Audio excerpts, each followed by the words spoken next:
L'éloquence du vivant de Catherine Andrieux. Nous avons levé les yeux vers l'infini, scruté la pâleur des astres, traqué l'écho de vie éteinte dans la cendre des nébuleuses. Nous avons tendu les bras vers le néant, en quête d'un frisson d'éternité. Tandis qu'ici, sous nos pieds, sous nos doigts, sous notre indifférence, tout bruisse, tout pense, tout s'émerveille. Un royaume palpite dans l'ombre de nos cités aveugles. Un empire secret, où des regards s'élèvent, questionnent et nous échappent. Qui saura dire ce que c'est le corbeau, lui qui forge des outils et porte le deuil de ses morts? Qui écoutera le chant du loup exilé, murmure ancien d'une tendresse fauve qu'aucune ville ne saurait éteindre?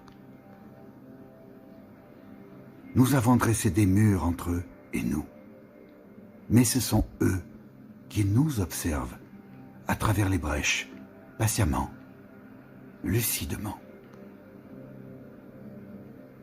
Car l'intelligence ne s'élève pas à la hauteur de nos tours d'acier, elle se devine dans la longueur d'un éléphant qui s'arrête devant les os blanchis d'un ancêtre et laisse s'échapper une longue plainte. Elle coule dans le poulpe, ce magicien des abysses, cet architecte de lumière qui rêve en couleur sous l'encre de son silence.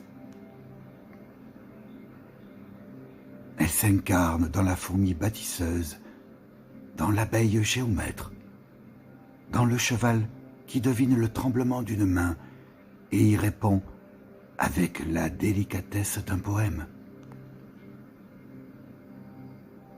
Elle s'étire aussi dans l'ombre d'un muret, féline et impénétrable.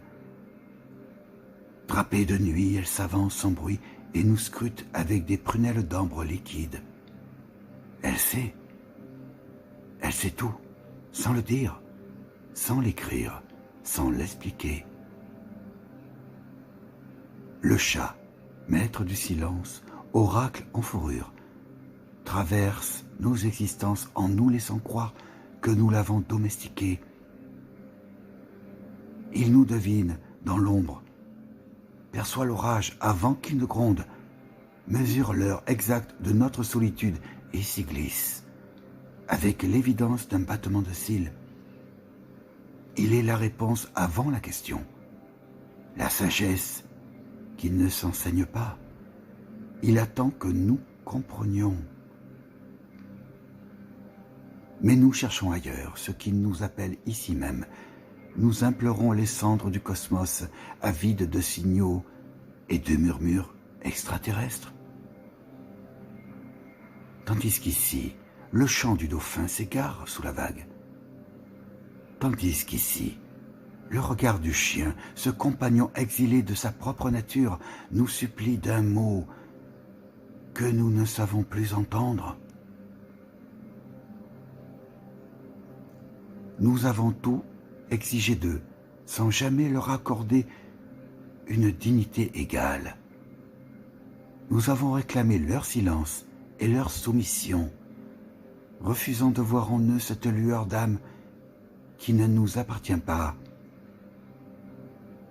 Un jour peut-être, lorsque nous reviendrons de nos expéditions stériles, épuisés de n'avoir trouvé que des squelettes de lumière, nous croiserons à nouveau les yeux de ceux que nous avions oubliés.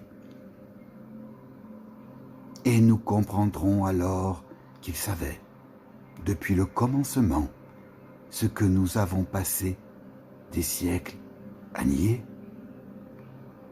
Et ce jour-là, honteux d'avoir détourné le regard, nous comprendrons que nous avons marché sur des étoiles vivantes, sans jamais lever les yeux.